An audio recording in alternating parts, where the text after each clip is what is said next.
Hello and welcome to AutoSave. I'm Nick Andrade with my co-host Camille Salazar-Hadaway. And on this episode, we of course continue our dive into the story of God of War. This is our second last episode as my voice cracks because I'm still going through puberty. Cam, how are you doing today? I am not going through puberty past that long time ago, Mr. Nick Andrade, but I am doing really well. Maybe because I'm not going through puberty. Someone who could potentially be going into puberty soon is Atreus on God of War. Oh, that is true. He is still a kid in this game, but in the sequel and the trailers we've seen, obviously, he might be, becoming a man. He also might have voice cracking as we go through Ragnarok, but we don't know because we're going through our 2018 version of the game right now. And on last week's episode, look, we're back in Midgard. There's the bridge. We did it. The tower's back where it belongs. Now Tyr's travel room can take us to Jotunheim. How did Tyr do this?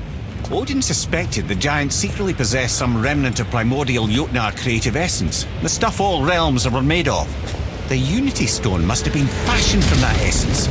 To trust an outsider with it, even Tyr, tells you just how desperate they were. we flipped the realm room upside down to find the Unity Stone and use it to bring back the Jotunheim Gate to Midgard in order to use it.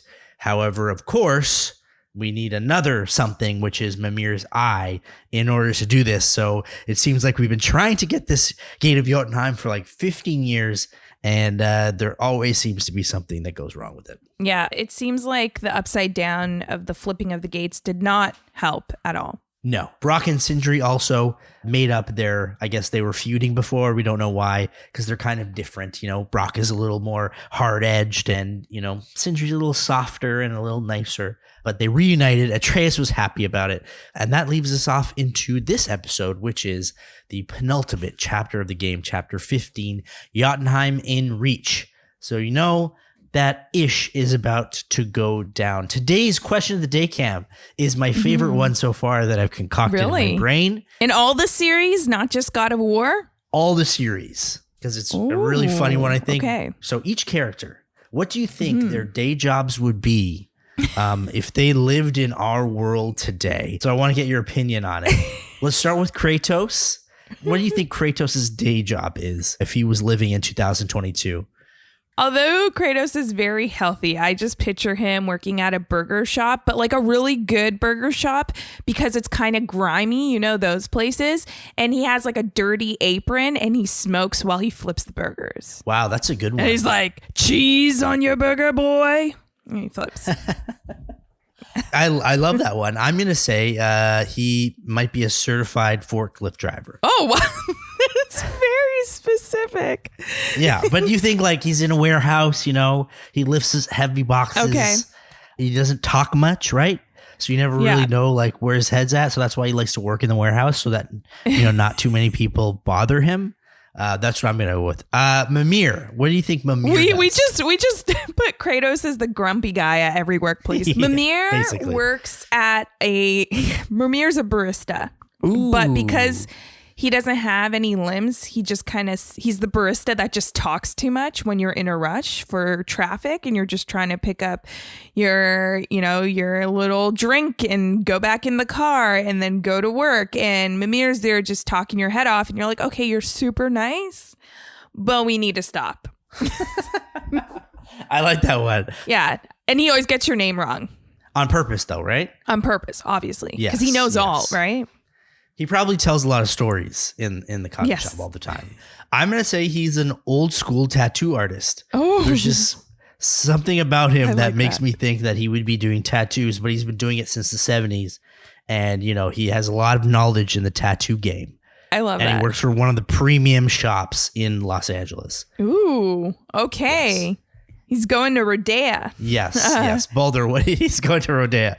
Baldur, what do you think Baldur does? Baldur, he's figuring it out. He's figuring it out? Baldur's figuring it out. Baldur doesn't know. Mooching off the parents, doesn't really know. It's funny. I have almost the same kind of thing. I say he's a skateboarder, Okay. but he's trying to be a professional skateboarder, but he's not.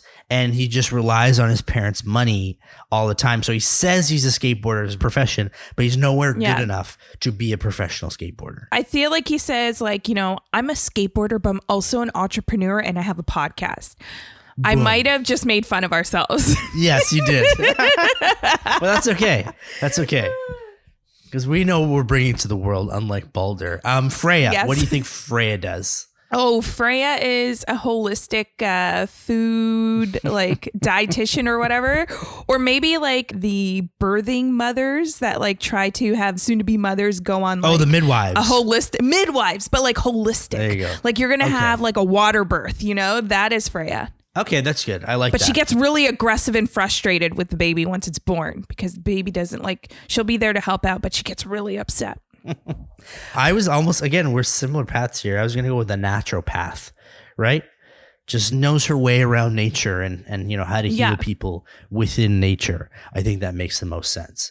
Let's skip along here. You know what? Let's do the world serpent. What do you think the world serpent does in real life today, other than, you know, people getting scared and trying to murder him like Godzilla? Let's just pretend like he is a part of this world and no one bats an eye that he is, you know, 80 feet tall. I feel like, you know, okay, so in Pokemon, you know, Blastoise, how they ride Blastoise like in water. I feel like the world serpent will like come up with an amusement park entrepreneur, but is the ride and like just takes kids on like rides through water all day. I like that because that's a very practical thing. Very practical. The world serpent doesn't think outside the box, okay? Okay. I may be talking about myself. I'm gonna go with here. No. I'm gonna go with motivational speaker because he has traveled through time-ish, I guess. So he kind of knows, you know, what's good in the past and the present and the future. So he uses that as a way to make money being a motivational speaker, and his voice and the way he, you know, sings his words, people tend to follow him because of that. I like that. I like that a lot. I think that's good. I think that's a good point that we can leave it off on. World Serpent. Just imagine he was in 2022 right now. He'd probably be killed, unfortunately, because people would be scared of him. That's okay. We went dark, as always. Thank you for entertaining my stupid questions, as always. Oh, no, they're not stupid. These are the questions that keep me up at night. I wonder. I ponder these things. Yes, we don't think about, you know, real big, you know, human things at night. We think about, you know, what they would be like. I wonder what job Kratos would have, you know? Okay, let's get back into the game. And after the break, we head to the Realm Travel Room. And finally, maybe we can get some answers for Jotunheim on AutoSave.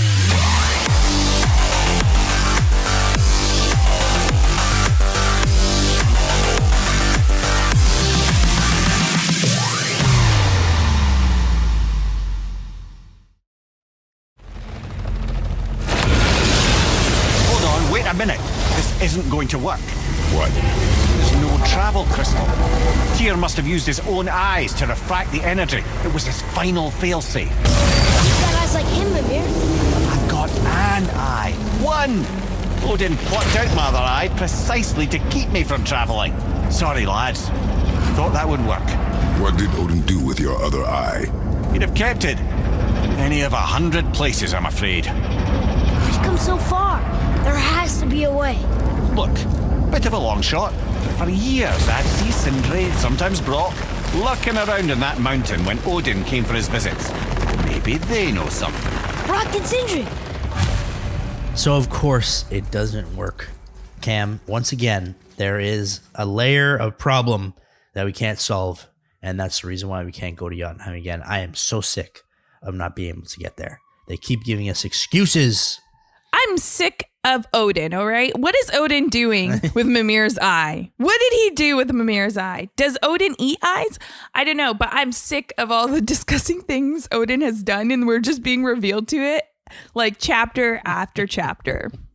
So basically, Mimir, as the cutscene said, he needs his other eye because he only has one. Because Odin, of course, plucked it out. So we got to find out exactly what happened to his eyes. We thought maybe Brock and Sindri would know something. And of course they do, because Brock mentions that Odin made him build a statue of Thor, the one that was outside that was destroyed by the world serpent, with a secret compartment. So that's obviously very convenient for us that he knows that information.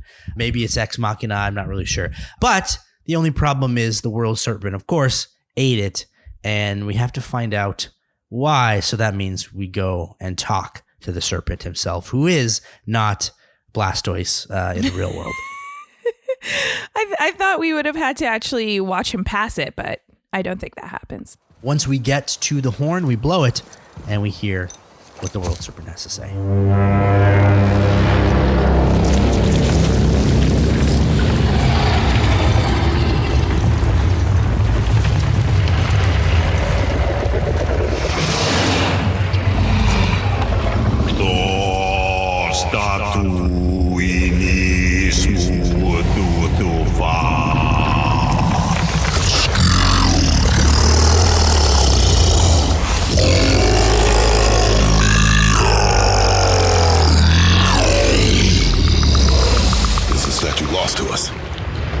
He thinks it might still be in his stomach. And he's open to letting you roll into his mouth to look inside. Ew. Really? How would you feel, Cam, going into the world serpent's stomach? Because I don't think it's a good idea.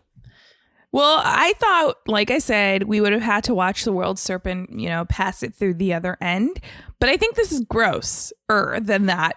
Because it's giving me like traumatic vibes from The Legend of Zelda Ocarina of Time. You have to go into like the belly of the Zora's like god or deity.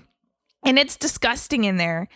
And this is disgusting. Firstly, shouldn't all this stuff like in the world serpent's stomach be broken down by acid? I want to know how this stomach works. Yeah, because it's like you enter his stomach after he willingly lets you inside, and it's almost like there's mountains inside. There's like ships. It's easy to like walk into something. Like I don't get it because I know my experience is like Kingdom Hearts 1, Monstro, the Pinocchio one was the worst thing ever. But it's the same thing. It's like things live down there. Like it's its own community inside Monstro as the world serpent. Like I don't get that. Yeah, the only way I could see this explained if this is everything that the world serpent like ate in a day, like this is the world serpent. This is what I eat in a day. And it's all of this in the stomach of the world serpent, because then it wouldn't have time to break down. But I mean, if you're listening and you have some theories out there on how video games keep doing this concept and how it would make sense, let us know. I'm curious. Well, we do have a couple of puzzles to solve with the Leviathan for the axe. It's pretty straightforward in here. We do find Mimir's eye, which is fairly simple. I thought something bad was going to happen at some point where we'd have to fight some enemies, but we don't. We stick it back inside Mimir's head. Again, it all seems pretty easy until the world serpent starts getting punched, I guess, from the outside, and we don't really know what's happening. So once his mouth opens, we find out exactly where we are.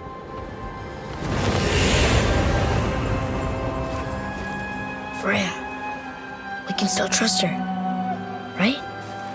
Until we know for certain, keep a distance. The world serpent. What's happened here? We hoped you would know. You are far from home. I'm looking for my son. The two of you. You helped me see things more clearly. You do not know where he is then? No. But the woods and fields speak his name. I know he walks here in Midgard. When did you see him last? Long ago. Before you were even born. Why are you standing so far from me? What's wrong? Something's happened. There!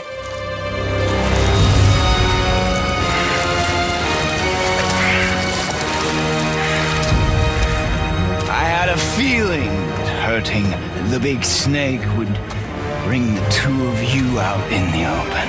Do you have any idea at all, what you have cost me?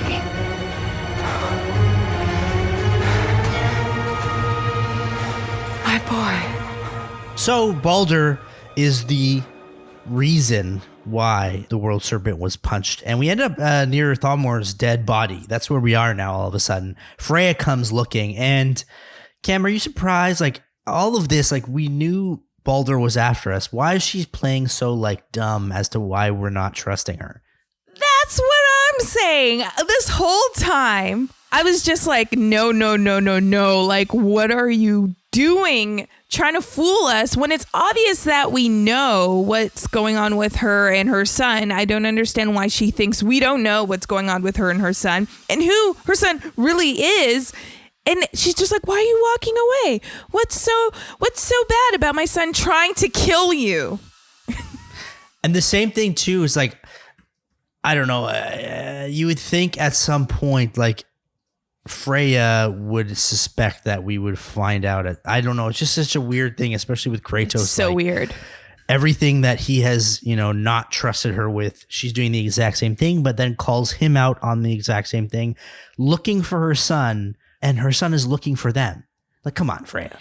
And that's the thing. Like, now that had me questioning, like, does she actually think that we are, like, she's not doing anything wrong? Right. Like, do you think she actually thinks she isn't doing anything wrong, or their interests shouldn't be aligned? Because how she reacts when Baldur appears as well, right? It seems like she does hope that everyone could get along. Yeah, I think, I don't know, like, she's a mom. She's just looking at it pragmatically as like, I can turn my son. So you guys are fine. I have an alliance with you guys. I like you guys. I'm not going to attack you at all, but I'm going to be able to try to convert Baldur to not hate me anymore, right? And then everything will be fine. I think that's what her foolish mind is thinking at this point, that she thinks that she can turn Baldur at some point. But Baldur himself, he doesn't expect his mom to be there front and center. My boy.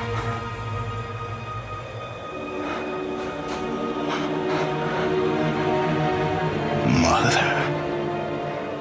I'm here. Don't run away. Oh, I'm not going anywhere, Mother. I know that you're still angry. I know that how you feel hasn't changed, but I want you to... How I feel? How I feel?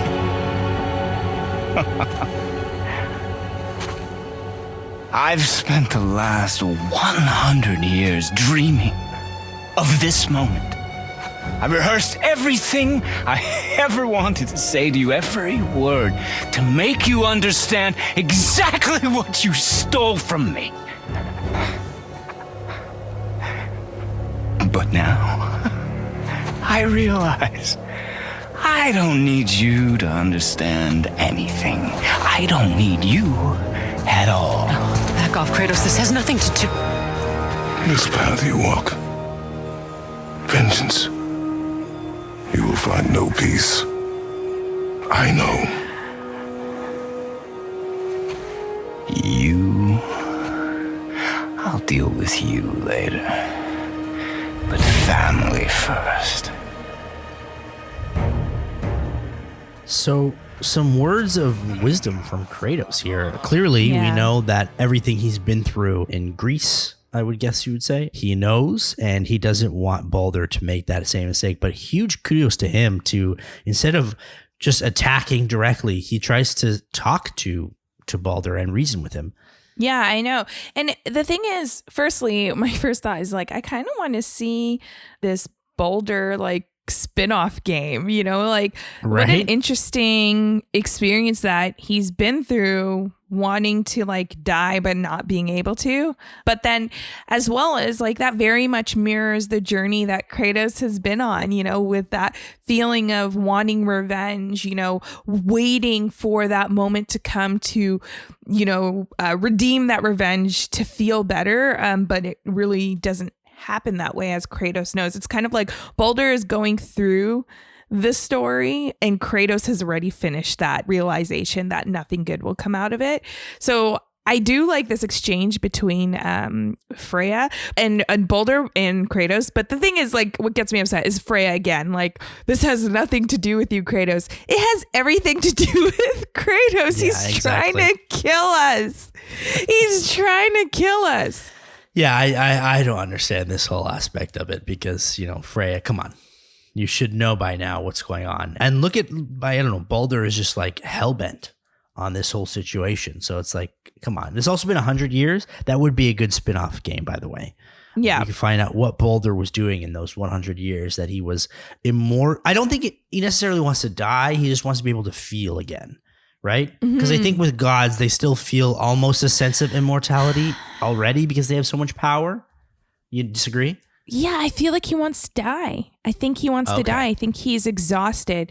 You know how he talks about 100 whatever years, right? Like, Yeah. I think he's tired of, yes, maybe living this life. Like maybe if he was able to feel and like experience food and the taste of life, you know, he wouldn't have come to this point. But I think at this point, he just wants to die. He doesn't even want to exist, which is why he's so reckless.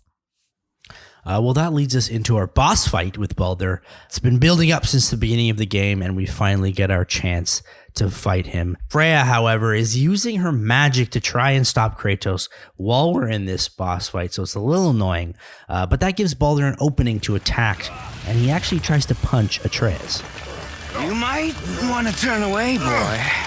This won't be pretty. I won't let you hurt him. No, boy. Fine. Stop! No! No! Atreus! You're bleeding. Breathe, boy. Breathe! Not my blood.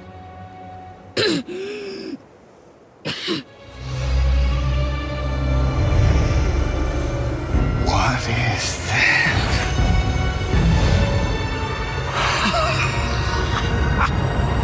I can feel this.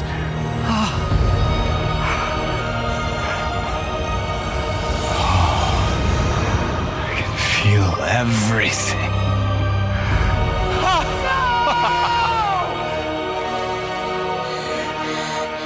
He's vulnerable now? Now we know exactly why Freya was so freaked out about those arrows that we saw at the beginning of the game that were given from Sindri to Atreus. Those mistletoe arrows, we now know that the reason why she was so freaked out of them wasn't because they were so dangerous, because mistletoe was basically the thing that would bring Baldur back to mortality, which I think is really cool. Yeah, I think that's cool too. I feel like what it is like this could have solved so many problems if we knew it had this effect. I don't know if you felt this way, but going into this boss fight, I was kind of feeling like, okay, like this is not necessarily going to be the final boss fight because we've been here before. We've done this before. I feel like it's going to get interrupted. If we just knew that this had the mistletoe arrows had this effect, we could have just ended Baldur's life much earlier, which I don't know. Well, I mean, we haven't seen Baldur much in this game. Like we saw him at the Gate of Jotunheim. The beginning. I guess that could have, yes. Yeah. Well, we didn't have the arrows then, right? No, but I feel like if we just knew, like, where was How would you Mimir know with that knowledge? Mimir. Well, Mimir Yeah, was he blocked cursed. by Freya, remember? Yeah, he was cursed. Freya. This all comes So she back did to all Freya this. being annoying. It Yeah. does. I thought it was really cool, though, because it was only the second playthrough of playing this game that I realized that the reason why that mistletoe arrow is there is because when near the beginning of the game, when Atreus's quiver gets loose, Kratos fixes it with that bolt. And Yeah. I didn't realize at first, I'm like, oh, well, I guess he saved an arrow. But then I realized that no, that was just, he punched him right in the space where that mistletoe was. And I was like, whoa, mind blown. Yeah, it was done really well. It's very subtle, very subtle. So on to phase 2 of this fight, where Freya is continuing to try to stop us. And this time she actually possesses Thomor's corpse and tries to stop us. We also get into a point where he's really fast and you have to dodge quite a bit. He has got a lot of AoEs in this fight in general, but he also moves very quickly, so you have to have your shield almost at the ready all the time, right? Yeah, I had issues. I'm not the greatest at dodging. Was this difficult for you as well, or? I think I mentioned this in the last episode. It wasn't difficult for me because I had leveled up Kratos to like the almost highest possible. I had like my armor was very high, and I think it was like level 8 or level 7 or something, like level 7 plus or something like that. So for me, like it was easy to fight him because I didn't take much health damage, or I could cure very quickly. Okay. My armor also had like healing regen. So it was also like, it was just overpowered. Okay. Yeah, no, I found it really hard actually to dodge and then also pay attention to what Boulder was saying. Also, I was kind of annoyed with, there's like these like quick time moments with Atreus. I guess I was just annoyed with Atreus. Really? A little bit, as I always am. Like I don't know. Sometimes I'm just like, Atreus, if I had that arrow, I could have probably got direct hit on Boulder in the eye or something like that. Like, how long has he been going through this game fighting with an arrow and his aim has not gotten any better? But that's just me. That's just me. But other than like the dodging attacks, like because I did not do all the side quests and explore all the areas like Mr. and Nick Andrade did, it was a little bit difficult. Yes. Well, yeah, after. But I mean, at this part, I have not. So. Well, phase 3 has Freya using Thamur a lot, which is really cool. Also, Thamur, like I thought he was alive. It was only until after that I realized that she was just reanimating him. Yeah, no, I swear they said that he was dead. I guess you missed it. No, I knew he was dead, but for some reason I thought he just came back to life. Oh. She resurrected him. I thought, that's what I thought. I thought like Freya did something to resurrect Thamur back to life, which I thought would have been really cool, but I guess all the giants are dead or something, so. Yeah, plus, I mean, Thamur, he just seems like a really cool dude. I don't think if he was resurrected, he'd have issues with us. But yeah. Right before phase 4, Freya uses the stake impaled in Thamur's head to pierce the earth, which pisses off Baldur, goes to try to attack her again. Kratos stops him, uses his Spartan rage. Baldur yells, "Why won't you die?" In the last phase of the boss fight. Again, Baldur uses a lot of AoEs here, and he switches between ice magic and fire magic. So you have to switch your Leviathan axe and Blades of Chaos accordingly, or else you're not going to do any damage. Yes, exactly. Yeah, that's the one thing. Like, it's a very long fight when you think about it between you and Baldur. It's very long. The phases take a while, but I do like the extra thought that you do have to switch it up a bit and like really think of your timing for when you're throwing your blows. Once you beat him in this, again, like Cam said, very long boss fight that has multiple phases, you get to beat the shit out of him. Just like in the beginning, where you can punch his head over and over and over again until Freya gets involved. But Atreus, he has an idea. Look! I have an idea! Boy? Well done, boy.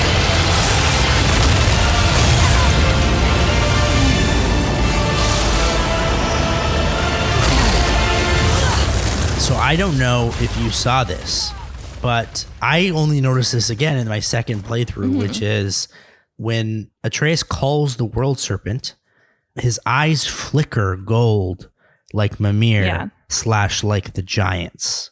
That freaked me out. Yeah, it gave me like, you know, the creepy, if you're walking down, if you ever had a cat and you see like your cat in the distance or dog in the distance and they have the glowy eyes. Very, very creepy, but interesting that it does happen.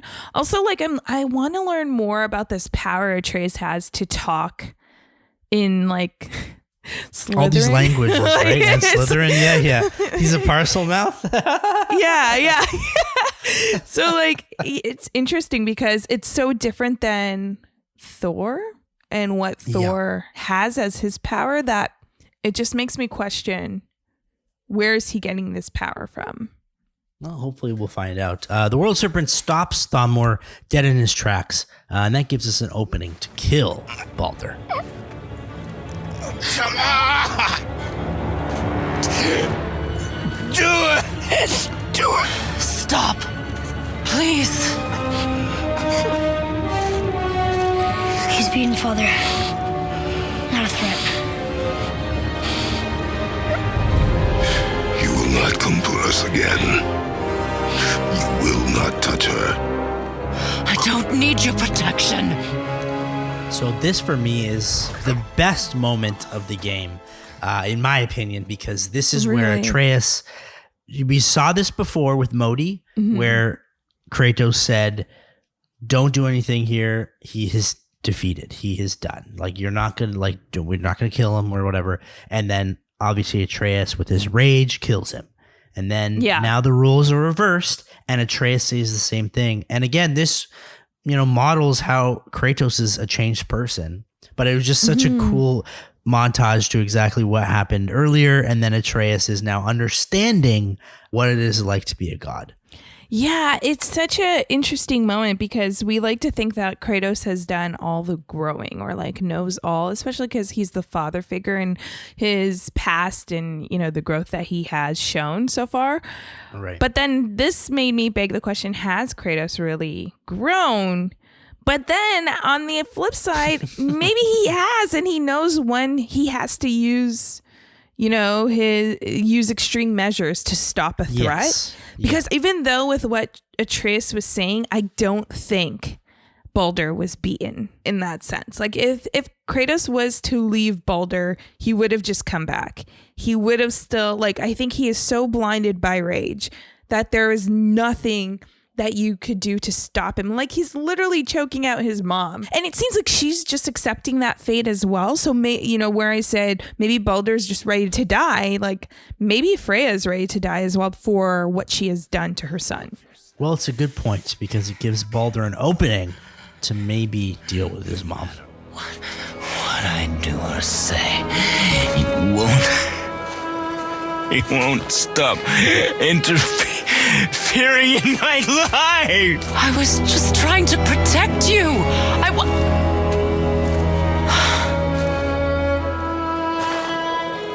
I've made mistakes. I know. But you're free now.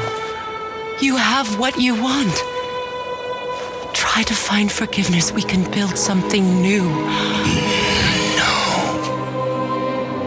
No. We can't. Because I will never forgive. You still need to pay for the lifetime that you stole from me. I have paid. I have paid.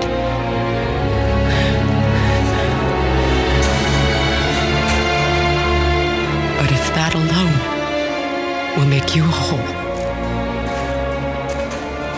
if seeing me dead will make things right, I won't stop you.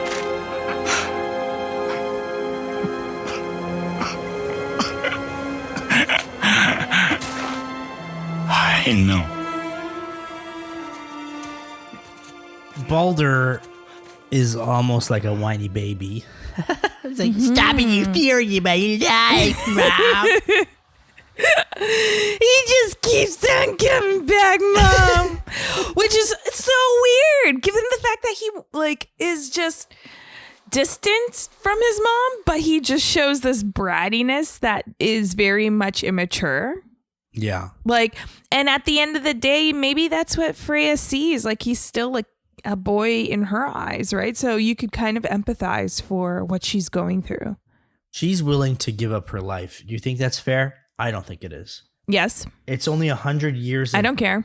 She was just trying to protect him. I don't care if she's trying to protect. At what cost? My life as Kratos and my son as Atreus? No way. She needs to pay for everything she's done to these two, all right? Things didn't happen. And she went through lengths. It's not just she has an effect on her son. Sure, family drama that happens, but then she goes out of reach and then blocks Mimir from talking his mind.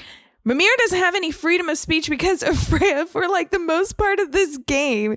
Yeah. And then also, she betrays us in a sense. I mean, you kind of have to know where you've done wrong. And maybe she needs to pay for that. I'm sorry.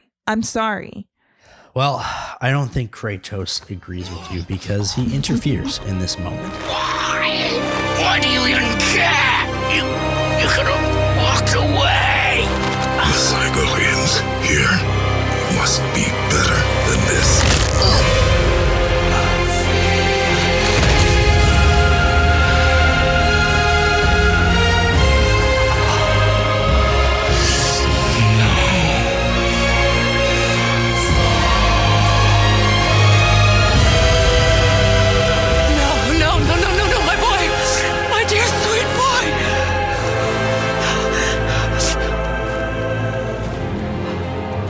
I will rain down every agony, every violation imaginable upon you.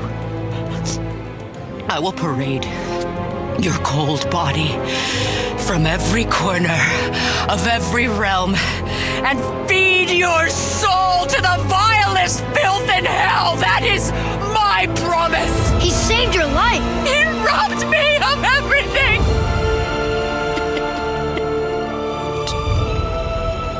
You were just an animal. Passing on your cruelty and rage, you will never change. And you do not know me. I know enough. Does he? So, just incredible dialogue here.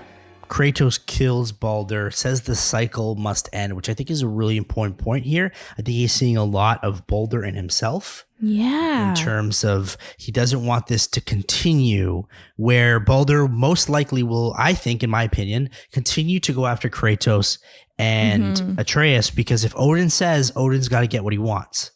So what'll happen, and I think what he thinks in his mind, at least this is my interpretation, is that Baldur will end up killing Kratos. Then Atreus will go seek revenge, and it will continue this cycle over and over. But he can end this cycle now by killing Baldur here because, again, he does not understand that he can maybe just let his mom go, and that's just going to create more chaos. Do you agree with that interpretation, or what do you think it is? I agree with that interpretation, but then I question, like, the devil's advocate here. Why is it that Kratos can't make the ultimate sacrifice? You know what I mean? Like, I get he makes this decision for him and his son, but then if he's truly putting an end to this cycle, isn't he the start of the cycle? If you think about it, right? Right, because then Freya comes after him. But maybe he's willing to sacrifice that instant because he knows that it's better that Freya is alive because Freya is a better person than Baldur. And if one survives, he's got to pick and choose which one he needs to save. Right? It's a tough decision. It's so tough. It's tough. I'm from a land called Sparta. I made a deal with the god that cost me my soul. I killed many who were deserving. And many who were not.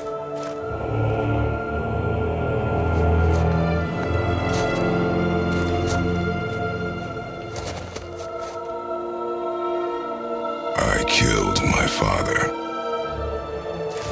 That was your father in hell. Is this what it is to be a god? Is this how it always ends? Sons killing their mothers? Their fathers? No. We will be the gods we choose to be. Not those who have been. Who I was is not who you'll be. We must be better. So Freya, basically in her rage, saying that she's gonna, rain down hellfire on Kratos and I party his dead body in the streets or whatever the hell she says. She basically says, "You're not a good person," which Kratos says, I have a changed person. You do not know who I am now. But she says, well, you keep secrets from your son. So he realizes, okay, I do keep secrets. Let me tell Atreus the whole truth of exactly who he is. And he does that. And I think a lot of, he has some meaningful stuff to say to Atreus, that it's not all about gods killing each other, that they could be better, and they will be better, and you will be better. For Kratos and all the shit he's done in his life, I think that's all you can ask for from him, to be honest. Yes. Yeah. He could be better, and he could have thought to tell this truth a little bit earlier, but I'm not here to judge. All I will say is that this is the first time we're hearing Kratos really talk about this idea of a soul, right? Like he said, He made a deal with a god and it took my soul. And it really just proves that throughout Kratos' journey, he really truly wanted to be a better person based on his experience, because his soul died with him, with that deal that he made in the previous games. So it's such a touching moment, and I feel super bad that it had to get to this point for Kratos, because when you think about the beginning of the game and like how he was just trying to balance being a father, and now we're really realizing how hard it is not only just to be a father, but to deal with all the past trauma while trying to be an example to your son. Yeah, that's a great point. I want to mention too, Mimir at this point also says that Kratos made the right decision. So although you maybe say what's Kratos here to decide, he does say that it's better that Freya is still in this world, that he did make the right choice. But guess what, Cam? What? That's the end of chapter 15. And we can finally go to Jotunheim and deliver Faye's ashes to the top of the mountain. I'm super excited for that. But that's for next episode. When we come back from our break, we'll dissect more of this relationship with Baldur, Freya, Kratos, and Atreus, and more on AutoSave.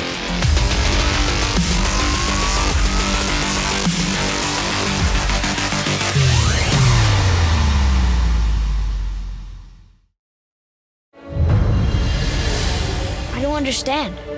I know saving her was the right thing, but she seemed all evil at the end. Not evil. You killed her son, lad. Her son. The death of a child is not something a parent gets over easily. But he was gonna kill her. She would have died to see him live. Only a parent can understand. So you'd let me kill you? If it meant you would live. Yes. Look, there was no easy choice. For anybody, brother. But I think we can all agree you did the right thing.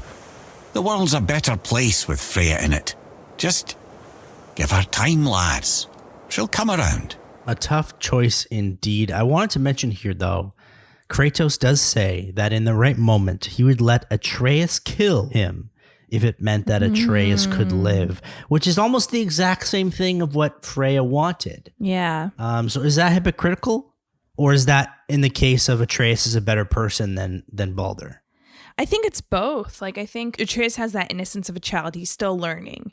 Unfortunately, Baldur has already been torn by his trauma and kind of like sickened with revenge, right? So I think Atreus is the better person compared to the two. But also it is kind of hypocritical I don't actually think it's hypocritical. I think Kratos understands, like he said, Freya's position, but it's also overcome with emotion. Like, she's not seeing clearly that her son is gone. Yeah. Like, she's still hanging on to apparently the bratty son he seemed like he would have been as a kid. And she doesn't realize the error in her ways, or his ways, sorry, that she kind of has to let go of that idea. I think if Atreus kind of grew up to be like Baldur, Kratos would have ended it as well.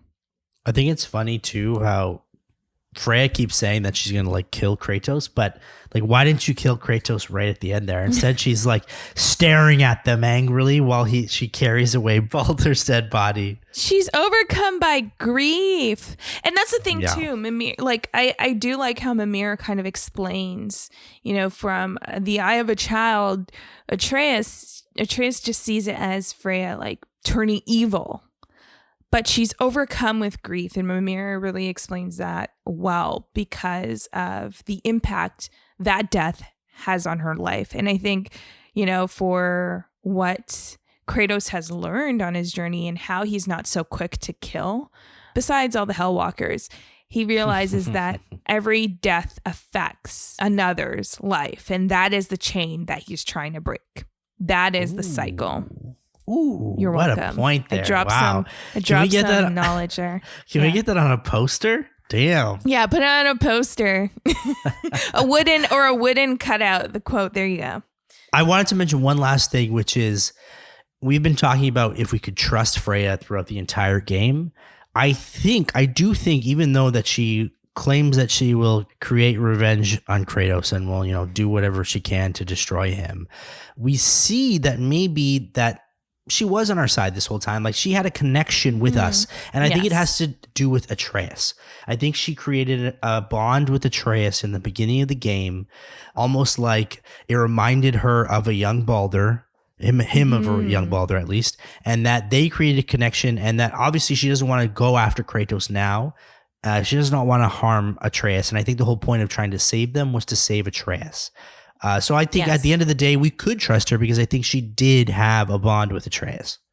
Yeah, I think she was looking for the loss of her relationship with her son through Atreus and what she's built with Atreus in the short time that she's known him. And that really helped her want to help Kratos. Because if you think about it, if Atreus wasn't there, I think she would have had more reasons to side with Baldur. And the mere fact that, she is trying to make amends with her son, right? Right. But I think you're right. I think Atreus is the one who kind of kept her grounded with seeing the right thing to do, which is to help Atreus and Kratos. And I appreciate that. I was wrong. Maybe I was wrong about Freya. But if you ask me right now, if a day from this event, I would go to Freya's house and accept some tea from her, no, because she would definitely poison it because she's still going with grief. So technically, I don't trust her as of yet. Yeah, she definitely probably would poison or cast a spell or something like she did with Mimir. Yeah. I think. That's it for us, I think. Is there anything else you want to mention about this episode that we missed, or the chapter that you really liked or anything? No, I mean, this game is just like the different levels of family relationships that this game hits, man. It's like a mini therapy session. It hits so many layers. It gives you chills. It also makes you want to maybe cry a little bit, depending on any relationships you have with your family. It's very convoluted, but I think that's always with families. It's never always perfect. Just maybe don't kill your son, daughter, brother, sister, mother, dad, I guess, in this point. But it's Norse mythology, so everyone kills everyone at that point. That's what gods do. Anyways. It's a great note to end on. Don't murder your family members. Oh God. But again, this journey through God of War, it's been a great one. And we have one more episode left. And maybe we'll find out some more interesting things along the way in episode 10. But for now, that's it on AutoSave. Thanks so much for listening, and we'll see you next time.